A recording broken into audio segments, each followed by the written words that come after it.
Assalamualaikum warahmatullahi wabarakatuh. Selamat berjumpa lagi sahabat semua. Kali ini kita akan bahas perkembangan Islam di Indonesia. Terima kasih atas dukungannya untuk channel Media Religi. Jika berkenan jangan lupa like, komen, dan subscribe. Sekali lagi kami ucapkan banyak terima kasih atas dukungannya. Semoga kita semua diberikan panjang umur, sehat selalu, dan juga diberikan rezeki yang berlimpah. Amin. Penyebaran Islam di Nusantara adalah proses menyebarnya agama Islam di Nusantara, sekarang Indonesia. Islam dibawa ke Nusantara oleh pedagang dari Gujarat, India selama abad ke-11. Teori ini dikenal dengan teori Gujarat. Namun teori ini mempunyai kelemahan karena teori ini didapatkan dari seorang orientalis penjajah Belanda Snouk Hurgronje. Sejarah lain menyebutkan Islam telah ada di Nusantara sekitar tahun 625 M, yang berarti Nabi Muhammad masih hidup dan hanya berbeda 15 tahun setelah Rasulullah menerima wahyu pertama atau 9,5 tahun setelah Rasulullah berdakwah terang-terangan kepada bangsa Arab.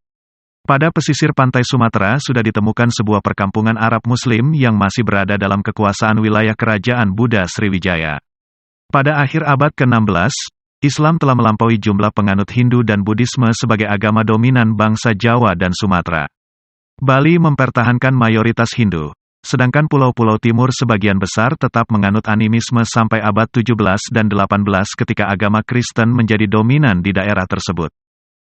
Penyebaran Islam di Nusantara pada awalnya didorong oleh meningkatnya jaringan perdagangan di luar kepulauan Nusantara.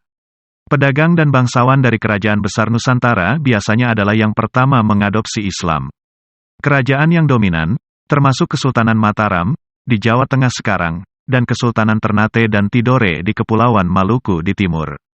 Pada akhir abad ke-13, Islam telah berdiri di Sumatera Utara, abad ke-14 di Timur Laut Malaya, Brunei, Filipina Selatan, di antara beberapa abdi kerajaan di Jawa Timur, abad ke-15 di Malaka dan wilayah lain dari Semenanjung Malaya, sekarang Malaysia. Meskipun diketahui bahwa penyebaran Islam dimulai di sisi barat Nusantara, kepingan-kepingan bukti yang ditemukan tidak menunjukkan gelombang konversi bertahap di sekitar setiap daerah Nusantara, melainkan bahwa proses konversi ini rumit dan lambat. Penyebaran Islam di Nusantara pada awalnya didorong oleh meningkatnya jaringan perdagangan di luar kepulauan Nusantara. Pedagang dan bangsawan dari kerajaan besar Nusantara biasanya adalah yang pertama mengadopsi Islam. Kerajaan yang dominan, termasuk Kesultanan Mataram, di Jawa Tengah sekarang, dan Kesultanan Ternate dan Tidore di Kepulauan Maluku di timur.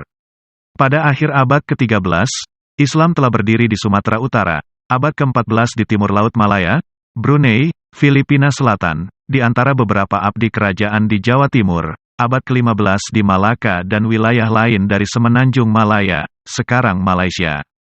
Meskipun diketahui bahwa penyebaran Islam dimulai di sisi barat Nusantara, kepingan-kepingan bukti yang ditemukan tidak menunjukkan gelombang konversi bertahap di sekitar setiap daerah Nusantara, melainkan bahwa proses konversi ini rumit dan lambat. Meskipun menjadi salah satu perkembangan yang paling signifikan dalam sejarah Indonesia, bukti sejarah babak ini terkeping-keping dan umumnya tidak informatif sehingga pemahaman tentang kedatangan Islam ke Indonesia sangat terbatas.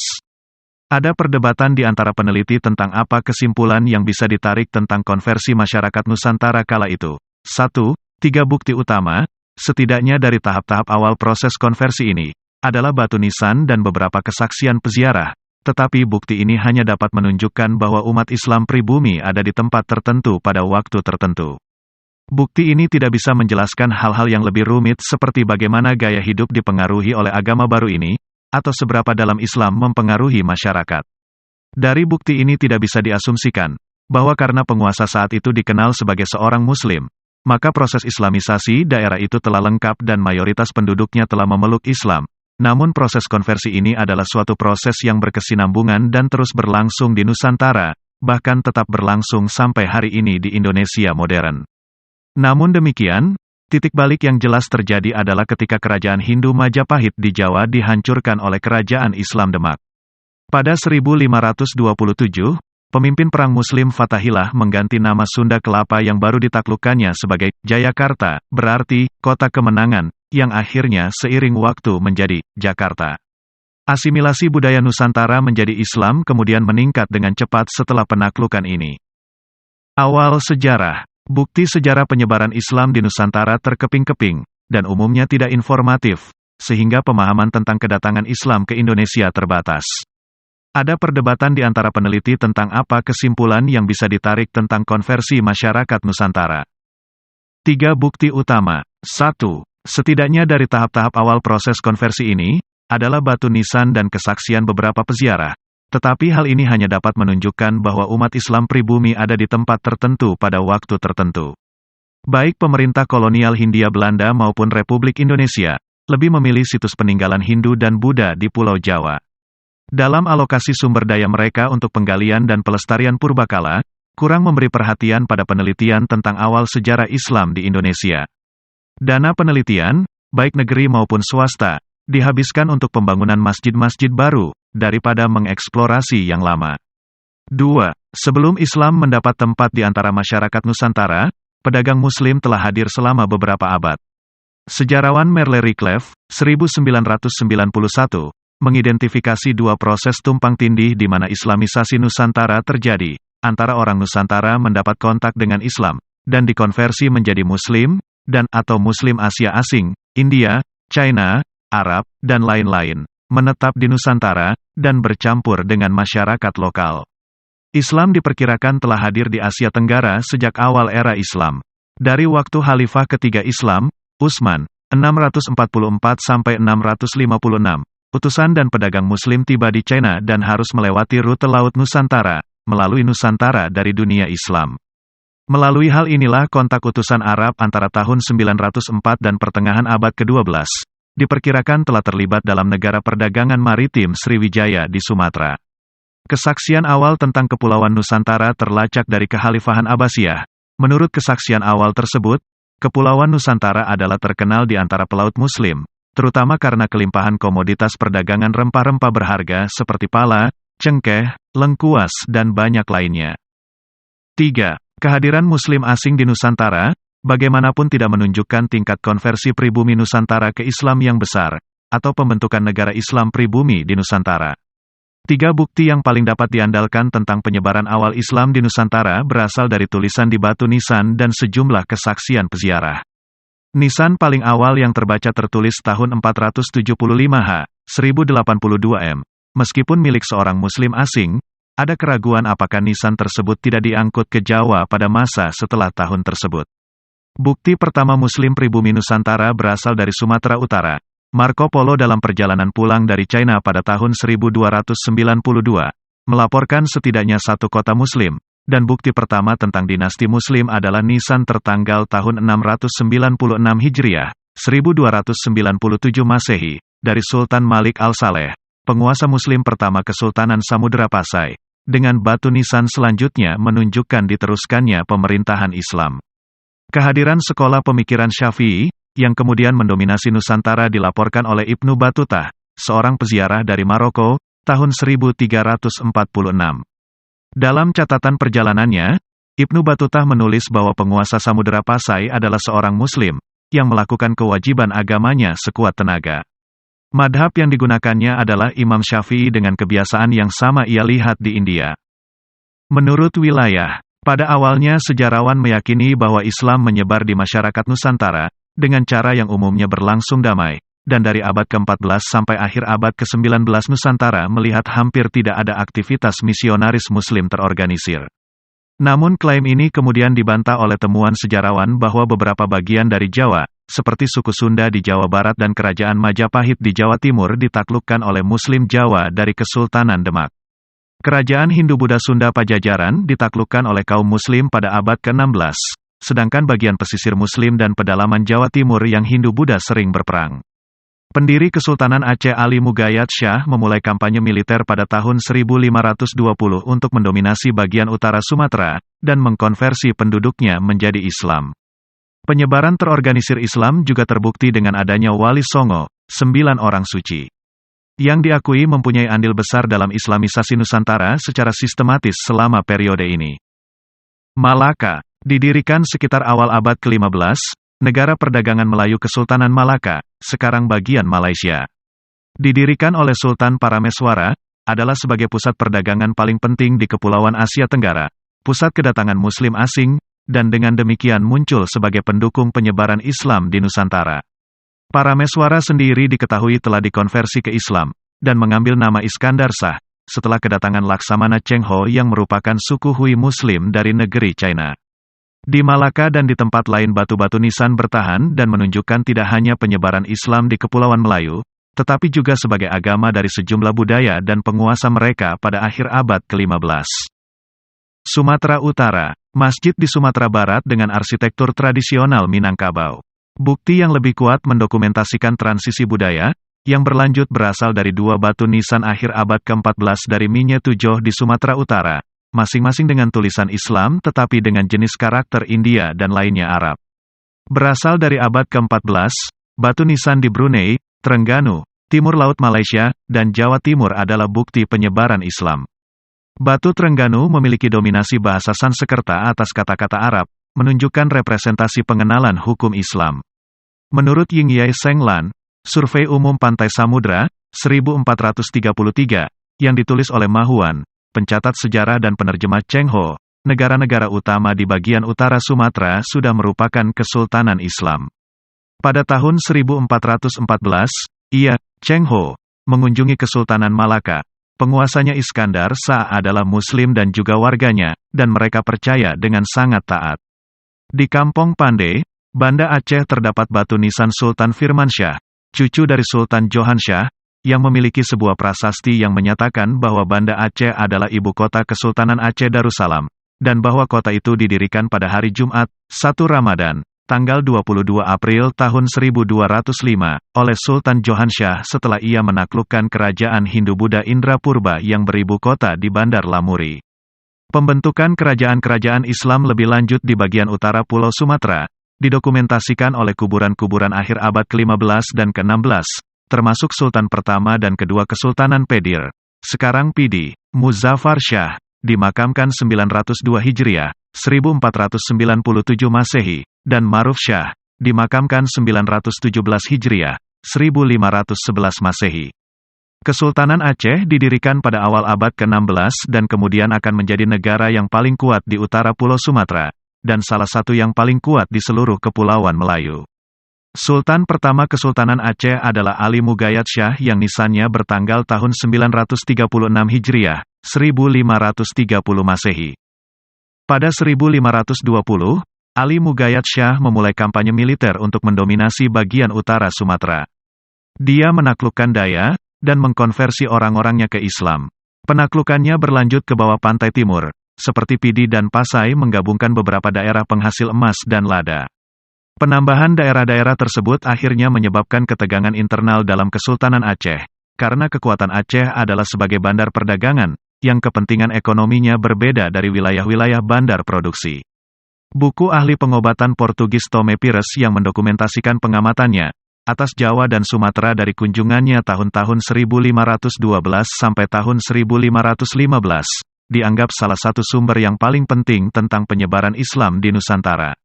Pada saat tersebut, menurut Pierce, kebanyakan raja di Sumatera adalah Muslim, dari Aceh dan ke selatan sepanjang pantai timur ke Palembang, para penguasanya adalah Muslim, sementara sisi selatan Palembang dan di sekitar ujung selatan Sumatera dan ke pantai barat, sebagian besar bukan.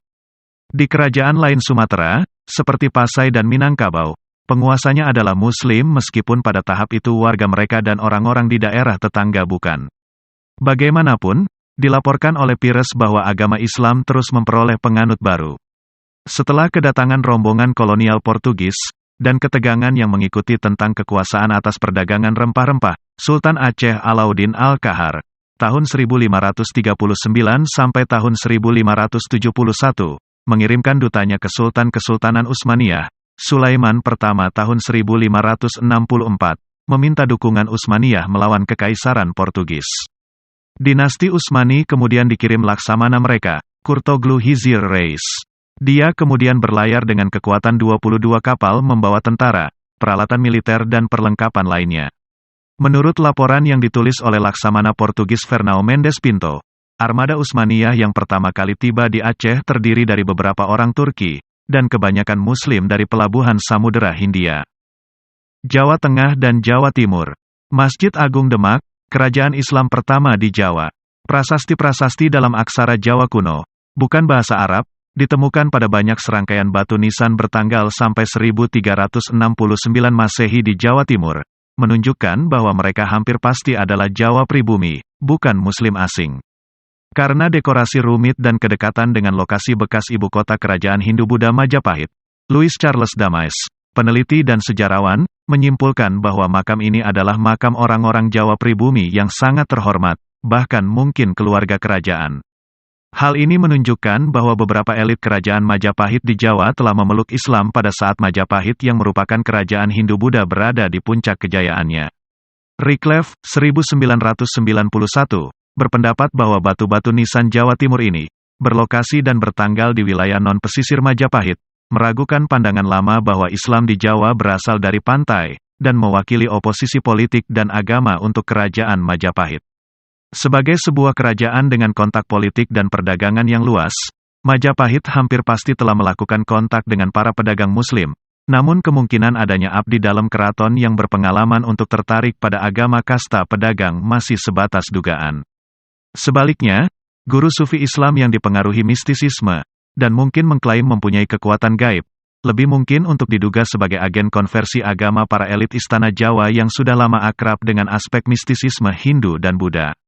Pada awal abad ke-16, Jawa Tengah dan Jawa Timur, daerah di mana suku Jawa hidup, masih dikuasai oleh Raja Hindu-Buddha yang tinggal di pedalaman Jawa Timur di Daha, sekarang Kediri.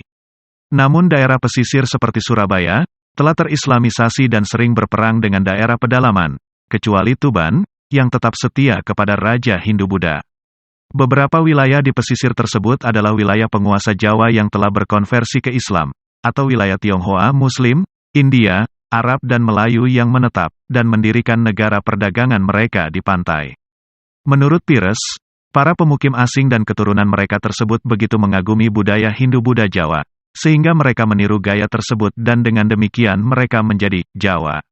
Perang antara Muslim pantai dan Hindu-Buddha pedalaman ini juga terus berlanjut lama setelah jatuhnya Majapahit oleh Kesultanan Demak, bahkan permusuhan ini juga terus berlanjut lama setelah kedua wilayah tersebut mengadopsi Islam.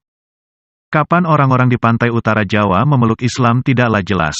Muslim Tionghoa, Mahuan, utusan Kaisar Yongle, mengunjungi pantai Jawa pada 1416 dan melaporkan dalam bukunya, Ying Yai Senglan, Survei Umum Pantai Samudra, 1433, bahwa hanya ada 3 jenis orang di Jawa, Muslim dari wilayah Barat Nusantara, Tionghoa, beberapa adalah Muslim, dan Jawa yang bukan Muslim.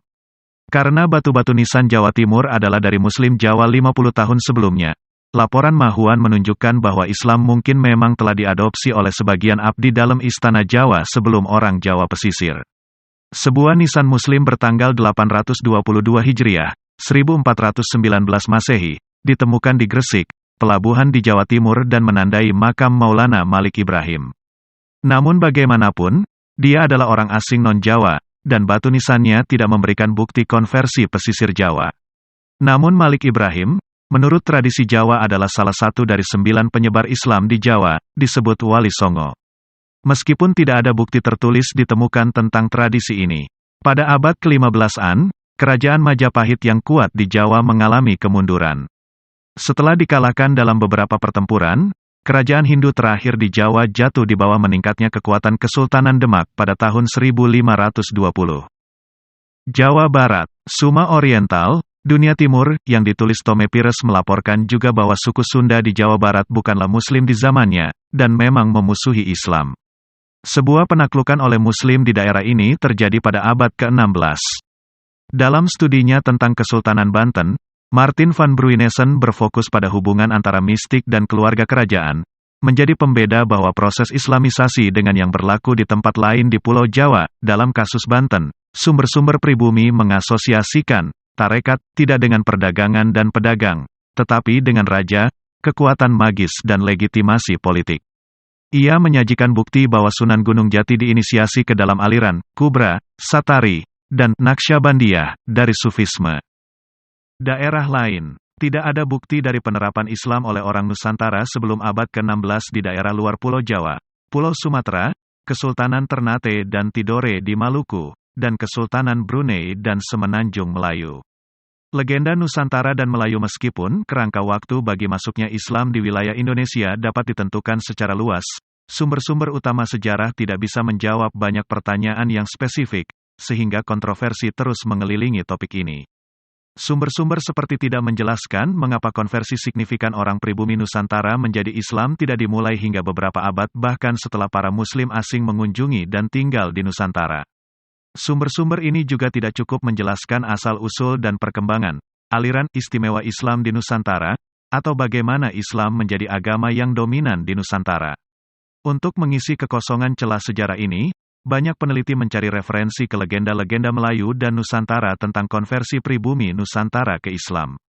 Wycliffe berpendapat bahwa meskipun legenda-legenda ini bukanlah catatan historis yang dapat diandalkan tentang peristiwa yang sebenarnya, legenda-legenda ini berharga dalam memberi titik terang mengenai beberapa peristiwa, melalui wawasan mereka yang tersebar di masyarakat, ke dalam sifat pembelajaran dan kekuatan magis, latar belakang asing dan hubungan perdagangan para guru Islam awal, dan proses konversi yang bergerak dari atas, golongan elit keraton, ke bawah.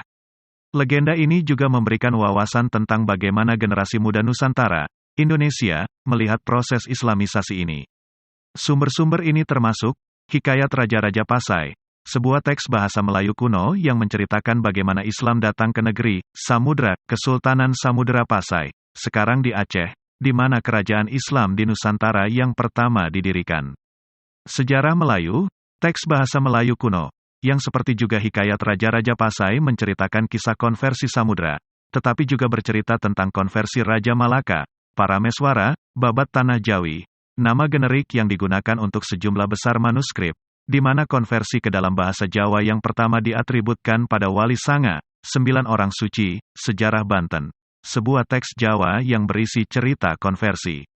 Dari teks-teks yang disebutkan di sini, teks-teks Melayu menggambarkan proses konversi ke Islam sebagai ritual pelepasan yang signifikan, ditandai dengan tanda-tanda formal dan nyata dari ritual konversi, seperti sunat, pengakuan iman, dan mengadopsi nama Arab. Di sisi lain, ketika peristiwa-peristiwa magis masih memainkan peran penting dalam kesaksian Jawa tentang Islamisasi, peristiwa magis dalam konversi ke Islam menurut kesaksian teks-teks Melayu tidak ditemukan. Hal ini menunjukkan proses konversi Jawa ke Islam lebih merupakan menyerap Islam ketimbang berpindah. Hal ini konsisten dengan elemen sinkretisme agama yang secara signifikan lebih besar dalam Islam kontemporer Jawa dibandingkan terhadap Islam yang relatif lebih ortodoks di Sumatera dan Semenanjung Malaya, sekarang Malaysia. Demikian video pembahasan kali ini, berjumpa lagi pada video berikutnya. Mohon maaf atas segala kesalahan, karena manusia adalah tempatnya salah. Sekedar info, menentukan sesuatu kita jangan cuma terpaku hanya dengan satu info, kita harus gali sebanyak-banyaknya agar lebih akurat. Sekian, semoga bermanfaat. Terima kasih sudah menonton. Wassalamualaikum warahmatullahi wabarakatuh.